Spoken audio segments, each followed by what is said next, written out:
I'm about to film a video for my art channel today. I've also got to go and teach some Kung Fu this evening. My hair is looking really greasy and I've run out of dry shampoo.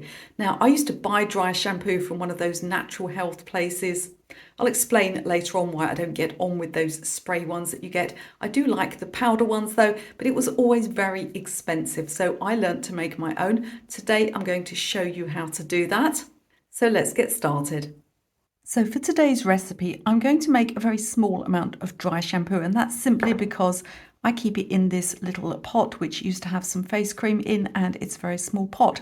Also like the fact that I can regularly sort of clean things out, but I'll put the recipe in the description of this video. I'll also add other quantities, but you still want to watch because there are actually more than one version of this recipe on the internet. There's hundreds of versions of dry shampoo, so I'm going to explain why I use each ingredient so that you can find the right combination for you. I'll also explain at the end of the video how to use dry shampoo. So a powder-based dry shampoo like this one is meant to absorb oil. It's not meant to stay in your hair. We're going to apply it and then brush it out. So the first thing I'm going to use is a tablespoon of cornflour. Now, if you're in the USA, you'll call this cornstarch. You'll see I'm not being too careful about measuring. So here is our first ingredient. To continue that cleaning and absorbing, I'm going to use a teaspoon.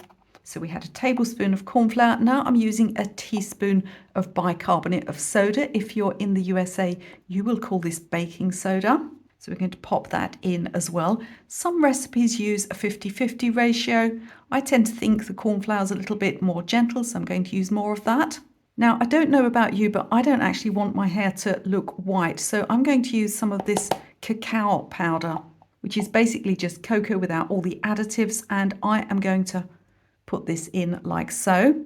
Now, because I put henna on my hair, which makes it slightly reddish, I'm also going to add just a quarter of a teaspoon of cinnamon. Now, be careful with cinnamon. It can be irritating to skin, but I've tried this recipe lots of times and it works for me. So I'm going to add this cinnamon in here. Now, if your hair is incredibly dark, I mean black, you're probably going to do a little bit more brushing once you've used your dry shampoo just to make sure it all comes out and your hair doesn't end up looking powdery. So we're going to mix these together. Now, I have tried those shop bought dry shampoos, the ones that come in a spray can.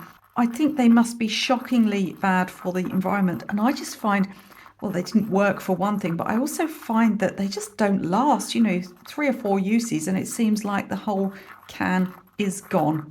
I also like the smell of this because of the cinnamon is just going to make it smell like cookies, really, which what could be better than having your hair smell like cookies? So once I've got this nicely mixed, and of course you can also shake it up once it's in your lidded container, I'm going to just pop this in here. Now, the reason I use dry shampoo and don't just go and wash my hair is because I do a lot of sports. So for example, today my hair is quite greasy, but this evening I'll be teaching Kung Fu classes and I'll be in an absolutely filthy hall. There will have been cricketers and fencers and all sorts of people walk through with muddy boots because it's autumn here. There'll be dirt all over the floor. And at some point I'll probably be laying on my back doing sit-ups or shoulder rolls where my head touches the floor. Basically, on a Wednesday evening, I'm going to come out of there wanting to wash myself and all of my clothes. Now, I've had some issues with scalp psoriasis the last couple of years, so the last thing I want to do is be washing my hair 2 or 3 times a day. So this means that I can make my hair look halfway reasonable before I go out this evening and still take a shower when I get back. So how do we apply this? If your hair is looking really very greasy and you want to target this on the roots, particularly at the front, isn't that where it notices the most, especially if you've got straight hair and a fringe like me? Then a brush like this, a makeup brush with a flat end, is going to be great. So what I'll do is I'll tip a bit into the lid, dab in like this, and then I'm just going to apply it directly to my roots and then brush off. If my hair just looks like it needs a little bit of freshening up one morning, then what I'll do is I'll sprinkle this directly onto my hairbrush and I'll just brush my hair. I like to do that over the bath so that, anything that's coming out, and hair always falls out, doesn't it? I just find it easier to do it over the bath and it's easier to clean up. but I have heard of people putting this stuff in a salt shaker so that they can put it directly onto the hairbrush. That sounds actually like a fantastic idea. It's just not something I've tried yet. Recipe is in the comments. There is not a 42-page blog post to redirect you to with tons of adverts. It's just in the comments and you can take it. And if you find this video useful, don't forget to share it with your friends.